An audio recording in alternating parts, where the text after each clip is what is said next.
Ang pagbagsak ng Jericho. Ika-6 na kabanata. Samantala, isinarang mabuti ng mga nakatira roon ang Jericho dahil sa mga Israelita. Walang makapasok o kay makalabas na mga tao sa lungsod. Sinabi ng Panginoon kay Josue, "Ipapasakop ko sa inyo ang Jericho pati ang hari at mga sundalo nito. Ikaw at ang mga sundalo mo ay iikot sa lungsod ng 1 beses sa bawat araw sa loob ng 6 na araw. Pauunahin mo sa kahon ng kasunduan ng 7 pari na ang bawat isa sa kanila ay may dalang trumpeta. Sa ika-7 araw iikutan niyo ang lungsod ng 7 beses, kasama ng mga paring nagpapatunog ng mga trumpeta nila. Kapag narinig niyo na ang mahabang tunog ng trumpeta nila, sisigaw kayong lahat ng malakas. Pagkatapos guguho ang pader ng lungsod, at makakapasok kayong lahat ng walang hadlang." Kaya tinawag ni Josue na anak ni Nun ang mga pari at sinabi sa mga ito, "Dalhin niyo ang kahon ng kasunduan. Mauuna ang 7 sa inyo na may dalang trumpeta ang bawat isa." At sinabi rin niya sa mga tao, "Lumakad na kayo, paikutan niyo ang lungsod. Ang ibang mga sundalo ay mauuna sa 7 pari na may dalang trumpeta." Ayon sa sinabi ni Josue, nauna ang 7 pari sa kahon ng kasunduan at pinatunog nila ang mga trumpeta nila. Ang ibang mga sundalo ay nauuna sa mga pari. At may iba pang sumusunod sa kahon ng kasunduan. Walang hinto ang pagtunog ng mga trumpeta, pero sinabi ni Josue sa mga tao na huwag sumigaw o kaya'y mag-ingay hanggat hindi pa niya iniuutos na sumigaw. Ayon sa iniutos ni Josue, inikot nila sa lungsod ang kahon ng kasunduan ng Panginoon ng 1 beses. Pagkatapos, bumalik sila sa kampo nila at doon natulog kinagabihan. Kinaumagahan, maagang bumangon si Josue. Muling dinala ng mga pari ang kahon ng kasunduan, at ang 7 sa kanila ay nauna pa rin sa kahon ng kasunduan na nagpapatunog ng kanilang mga trumpeta. At ganoon din ang ginawa ng mga sundalo. Ang iba sa kanila ay nasa unahan ng kahon ng kasunduan, at ang iba'y nasa hulihan, habang patuloy na pinapatunog ang mga trumpeta. Nang ika-2 araw, inikot nila ulit ang lungsod ng 1 beses. At pagkatapos, bumalik sila sa kampo nila. Ganoon ang ginawa nila sa loob ng 6 na araw.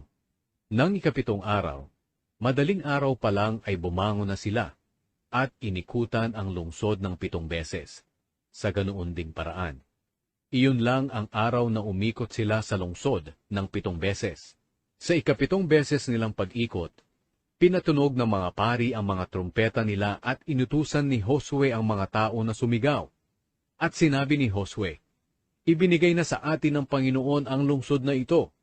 Ang buong lungsod at ang lahat ng makukuha rito ay wawasakin ng lubusan bilang handog na buo sa Panginoon. Si Rahab lang na babaeng bayaran at ang buo niyang sambahayan ang ililigtas dahil itinago niya ang mga espiya natin. At huwag kayong kukuha ng kahit anumang bagay na inihandog na ng buo sa Panginoon. Kapag kumuha kayo ng kahit ano, malilipol kayo at kayo ang magiging dahilan ng pagkawasak na darating sa Israel. Ang lahat ng bagay na gawa sa pilak, ginto, tanso o kaya'y bakal ay ihihiwalay para sa Panginoon, at dapat itong ilagay sa taguan ng kayamanan ng Panginoon." Pinatunog ng mga pari ang mga trumpeta nila at nagsigawan ng mga Israelita nang marinig nila ito. Nawasak ang mga pader ng lungsod at lumusob sila. Nakapasok sila ng walang hadlang at nasakop nila ang lungsod. Inihandog nila ng buo sa Panginoon ang lungsod sa pamamagitan ng pagpatay sa mga lalaki't babae, matanda at bata, at pati mga baka, tupa, at mga asno. Inutusan ni Josue ang 2 espiya, "Puntahan niyo ang bahay ng babaeng bayaran, at palabasin niyo sila, at ang buong pamilya niya ayon sa ipinangako niyo sa kanya." Kaya umalis silang 2 at dinala nila palabas si Rahab, kasama ang mga magulang niya, mga kapatid, at ang buo niyang sambahayan. Pinalabas nila ang mga ito, at nanatili sa labas ng kampo ng Israel. Sinunog nila ang buong lungsod at ang lahat ng nandoon, maliban sa mga bagay na gawa sa pila, ginto, tanso at bakal. Pinagkukuha nila ito para ilagay sa taguan ng kayamanan ng Panginoon. Iniligtas nga ni Josue si Rahab at ang sambahayan niya dahil itinago niya ang mga lalaking inutusan ni Josue para mag-espiya sa Jericho.